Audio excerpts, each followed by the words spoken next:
They sit together, sobbing, shaking, looking at photos of his father, her husband. They mourn his death at their home on the outskirts of Beijing. The local government killed my dad, he tells me, breaking down in tears. I just want to get justice for my dad. Why did you lock us down? Why did you take my dad's life away? His 58-year-old father needed emergency medical help when their building was locked down.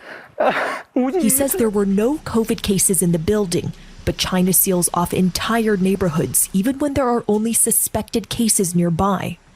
Do you blame your father's death on this country's zero COVID policy? Yes, very sure. He says his father was in healthy condition when he suddenly collapsed. No one could go in or out of the building for help. He shows me the numerous calls he and his mother made to the emergency line. He recorded one of his many calls as he became increasingly desperate. He says the ambulance took an hour to arrive. By then, it was too late. He shows us the way to the hospital.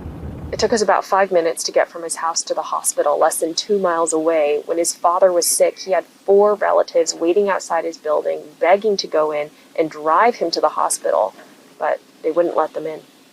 He says authorities in the hospital gave him no explanation for why the ambulance took so long.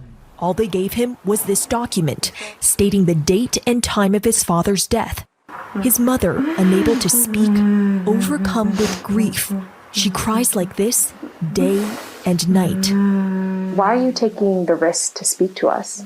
I don't want this kind of thing happen again in China and any world because of the lockdown and the medical shortage of ambulance caused my father's death.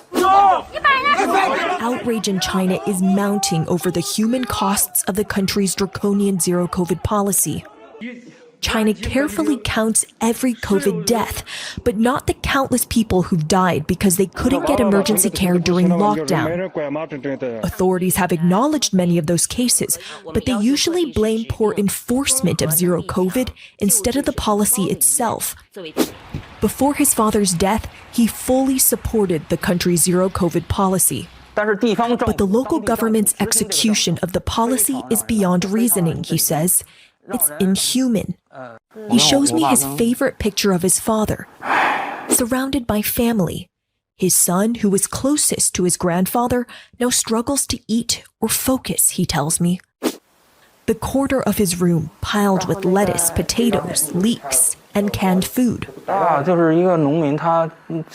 He says all this food here is in case they get locked down again. The corn planted by his father is one of the few things he left behind. His grief now mixed with fury. He struggles to comprehend the meaning of it all. His father's death in the name of zero COVID. Oh, what a heartbreaking story. And Selena, the fact that citizens are speaking out now, that they're actually criticizing the government for some of the restrictions that likely aren't going away. Just give us a sense. What is daily life like in Beijing right now? Has anything changed?